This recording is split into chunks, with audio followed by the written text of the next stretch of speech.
നമസ്കാരം.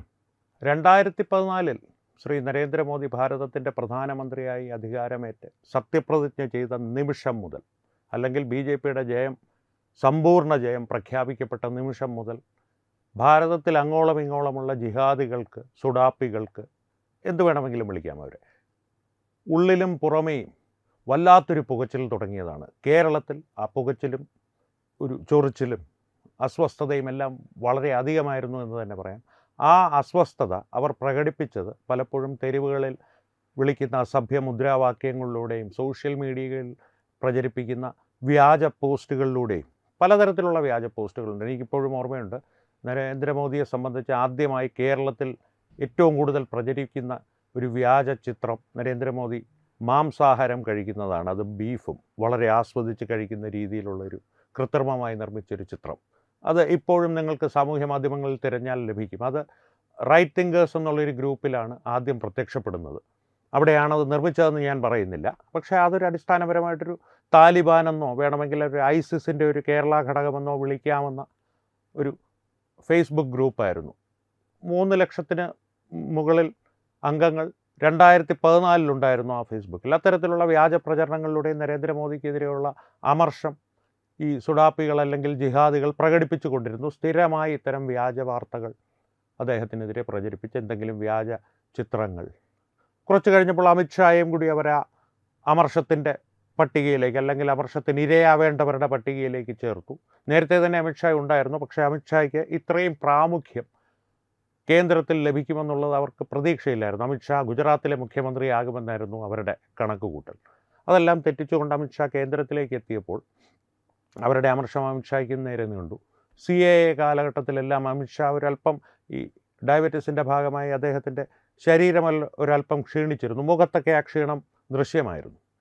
അപ്പോൾ ഉടനെ കാസർഗോഡ് നിന്നും മറ്റ് പല കേരളത്തിൻ്റെ മറ്റ് പല പ്രദേശങ്ങളിൽ നിന്നും ആരംഭിച്ച യൂട്യൂബ് ചാനലുകൾ, 50,000-60,000 സബ്സ്ക്രൈബേഴ്സൊക്കെ ഒറ്റ രാത്രി കൊണ്ടുണ്ടാക്കിയ യൂട്യൂബ് ചാനലുകൾ, അമിത്ഷായ്ക്ക് ഗുരുതരമായ രോഗമാണ്, ഇനി അധികം ആയുസില്ല, അള്ളാഹുവിൻ്റെ ശിക്ഷയാണ് എന്ന് തുടങ്ങി ഈ CAA പ്രക്ഷോഭത്തിനെ അനുകൂലിച്ചും ഈ സർക്കാർ ഉടനെ താഴെ വീഴും, രാജ്യമൊട്ടാകെ കലാപം പൊട്ടിപ്പുറപ്പെടും, ഒമാനും ഖത്തറും തയ്യാറായി നിൽക്കുന്നു, ഇത്തരത്തിലുള്ള വാർത്തകൾ നിരന്തരം പുറത്തുവിട്ടുകൊണ്ടിരുന്നു.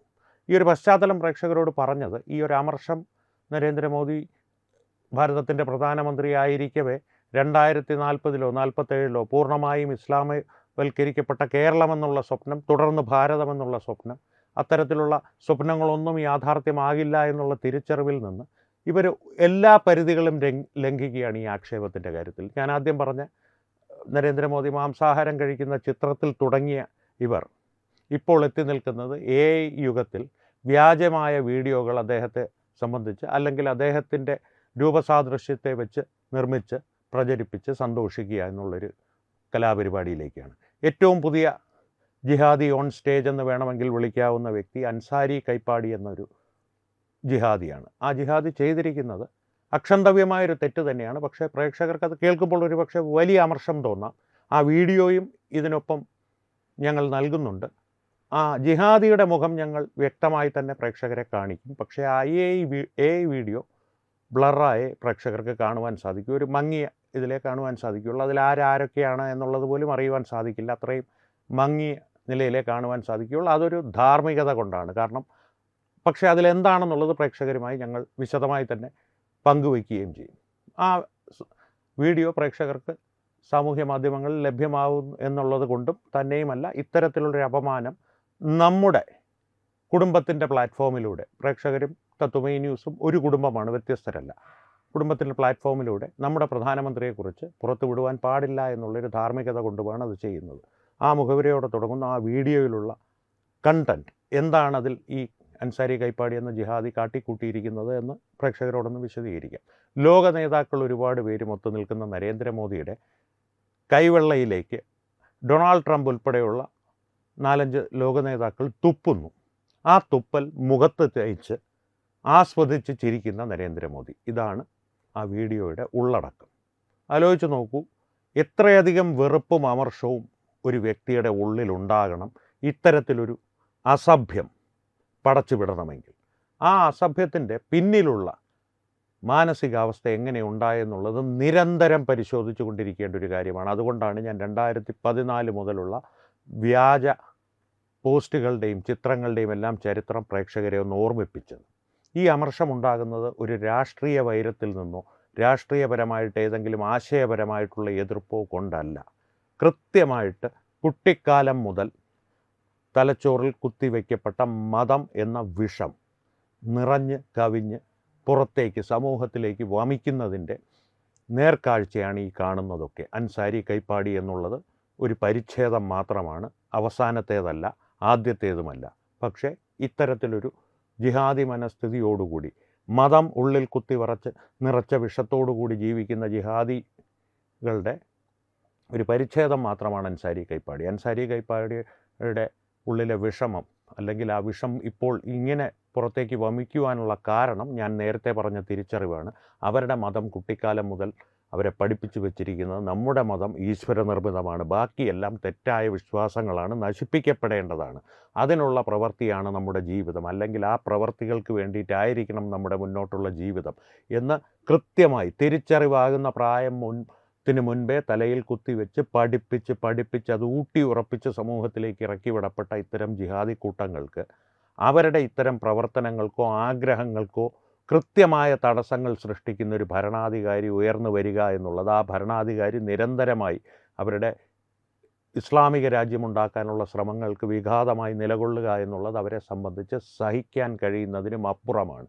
എന്നാൽ നേരിട്ട് ജനാധിപത്യപരമായിട്ട് മര്യാദ പൂർവ്വം അദ്ദേഹത്തെ തോൽപ്പിക്കുവാനുള്ള ശ്രമങ്ങൾ നടത്തുവാൻ സാധിക്കുകയുള്ളൂ. അതിൽ പല തവണ ശ്രമിച്ച് പല ഐക്യമുന്നണി ഉണ്ടാക്കി, കൂട്ടുമുന്നണി ഉണ്ടാക്കി, പല വ്യാജ പ്രചരണങ്ങൾ നടത്തി തിരഞ്ഞെടുപ്പിനെ നേരിടുവാനുള്ള ശ്രമങ്ങൾ മുന്നോട്ട് വെച്ചു, അല്ലെങ്കിൽ അത് നടത്തി നോക്കി. എല്ലായിടത്തും അവർ അമ്പേ പരാജയപ്പെട്ടു. ഇനി അവർക്ക് ആകെ ബാക്കി ചെയ്യാവുന്നത് അൻസാരി കൈപ്പാടിയെ പോലുള്ളവർക്ക്, ആ അൻസാരിയുടെ മുകളിലുള്ള ജിഹാദികൾ പല ശ്രമങ്ങൾ ഇനിയും സമൂഹത്തിൽ തുടർന്നുകൊണ്ടിരിക്കും, ഭീകരാക്രമണങ്ങൾ ഉൾപ്പെടെ. അൻസാരിയും ഒരുപക്ഷെ നാളെ ഡൽഹിയിൽ ഉമർ ഭട്ടിനെ പോലെയോ അല്ലെങ്കിൽ ഉമർ നബിയെ പോലെയോ എല്ലാം പോയി പൊട്ടിത്തെറിക്കുന്നൊരു ജിഹാദിയായി വളർന്നേക്കാം. അതിൻ്റെ ഒരു തുടക്കമാണ് ഈ കാണുന്നത്.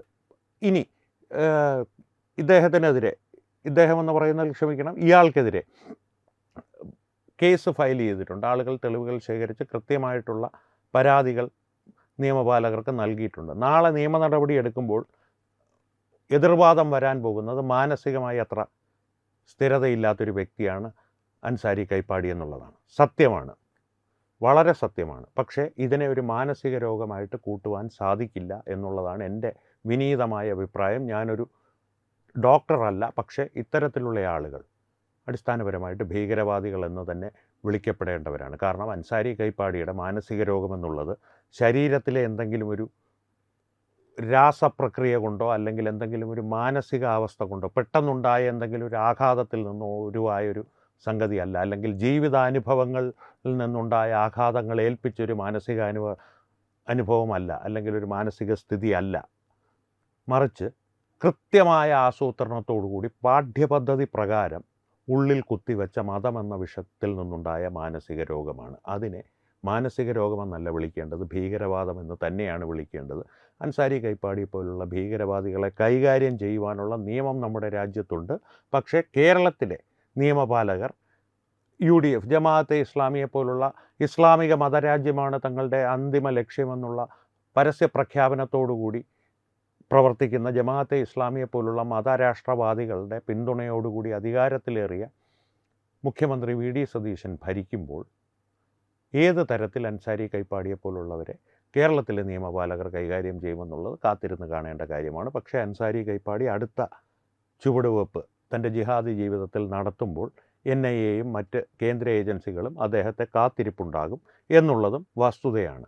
പക്ഷേ പ്രേക്ഷകരറിയേണ്ട ഒരു കാര്യം, ഈ മാനസികാവസ്ഥയുടെ പിന്നിലുള്ള യഥാർത്ഥ കാരണമാണ്. പല തവണ നമ്മളിത് ചർച്ച ചെയ്തിട്ടുള്ളതാണ്.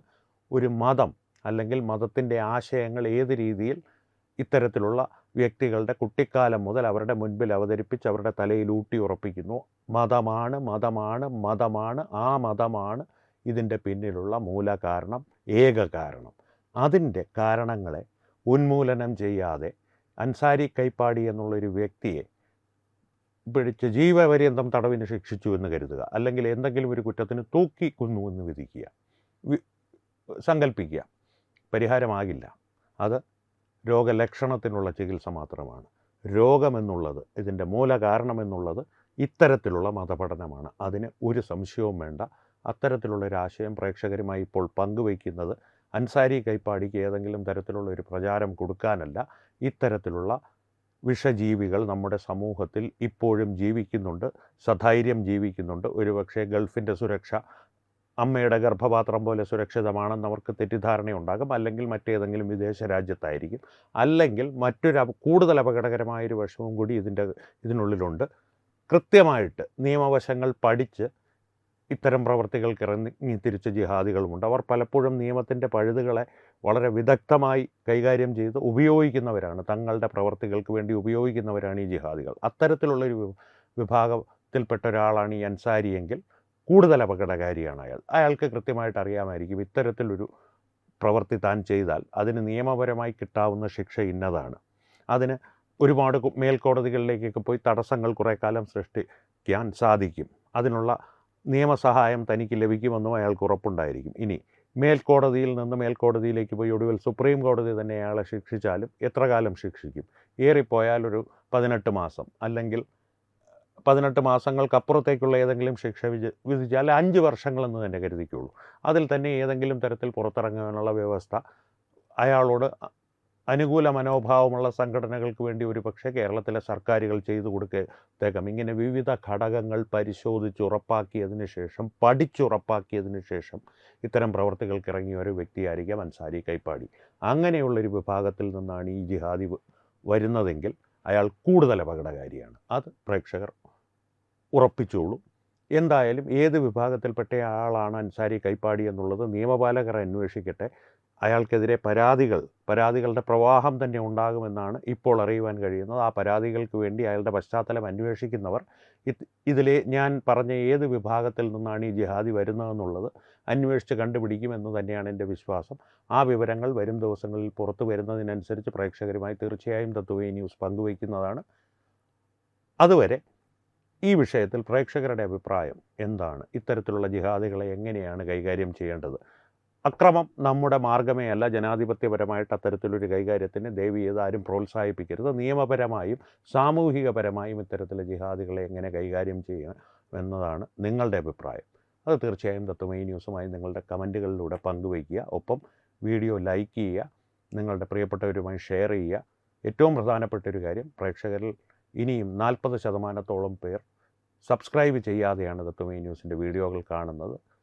തത്വമയി ന്യൂസ് എന്ന തത്വമയി കുടുംബത്തിൻ്റെ ഭാഗമായി പ്രേക്ഷകർ ഞങ്ങളോടൊപ്പം ദേശീയതയോടൊപ്പം ഉള്ള യാത്ര തുടരണമെന്നുള്ളതാണ് ഞങ്ങളുടെ ആത്മാർത്ഥമായ ആഗ്രഹം. അതുകൊണ്ട് തന്നെ വീഡിയോ ലൈക്കും ഷെയറും ചെയ്തതിന് ശേഷം സബ്സ്ക്രൈബ് ചെയ്യുക. ചാനൽ സബ്സ്ക്രൈബ് ചെയ്തിട്ടുണ്ടെന്ന് ഉറപ്പ് വരുത്തുക. അങ്ങനെ സംവാദങ്ങൾ തുടരുവാനുള്ളൊരു സാഹചര്യം ഈ കുടുംബത്തിൽ നിങ്ങളുമായി ഉണ്ടാക്കുക. നിങ്ങളും ആ സംവാദങ്ങളിൽ അണിചേരുക. സംവാദങ്ങൾ തുടരട്ടെ. വീണ്ടും കാണാം. നന്ദി, നമസ്കാരം. HIV അണുബാധ സന്തോഷപൂർണമായ ഒരു ജീവിതത്തിന് തടസ്സമല്ല. HIV അണുബാധയ്ക്ക് ഫലപ്രദമായ ചികിത്സ ഇന്ന് ലഭ്യമാണ്. ഇതിന് യഥാസമയം അണുബാധ കണ്ടെത്തുന്നതും കാലേക്കൂട്ടി ചികിത്സ നടത്തേണ്ടതും അത്യാവശ്യമാണ്. സൗജന്യമായ ചികിത്സയും മാർഗനിർദ്ദേശങ്ങളും സർക്കാർ ആശുപത്രികളിലെ ART അഥവാ ഉഷസ് കേന്ദ്രങ്ങളിൽ ലഭ്യമാണ്. ആരോഗ്യ സംരക്ഷണം ഓരോരുത്തരുടെയും ഉത്തരവാദിത്തമാണ്.